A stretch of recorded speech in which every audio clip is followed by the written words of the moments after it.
আধিপত্য বিস্তারের দ্বন্দ্ব থেকেই বনানীর সীসাবারে খুন হন রাব্বি।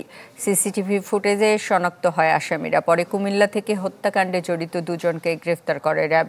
তবে এখনও পলাতক রয়েছে সীসাবারের মালিক ইব্রাহিম।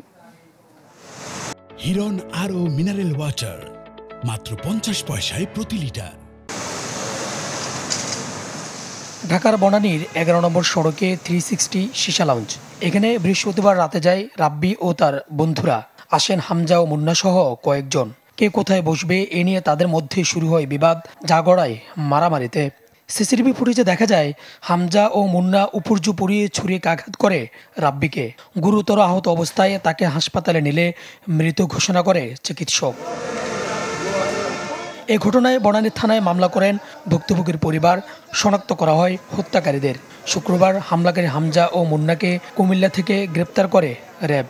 কুমিল্লা জেলার বরুড়া থানাধীন গামুড়া এলাকায় বিশেষ অভিযান পরিচালনা করে এবং আসামি হামজাকে গ্রেপ্তার করতে সক্ষম হয়। হামজার দেওয়া তথ্যের ভিত্তিতে আসামি মুন্নাকেও কুমিল্লা জেলার বরুড়া থানাধীন গামুড়া এলাকা হতে গ্রেপ্তার করা হয়।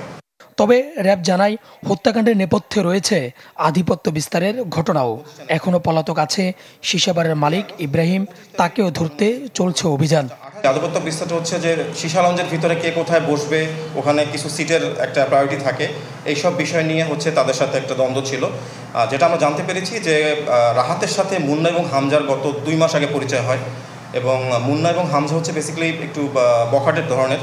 তারা বেকার যুবক, তো তারা নিয়মিত সীসা লাউঞ্জে যেত এবং রাহাতকে তারা বড় ভাই বলে সম্বোধন করত।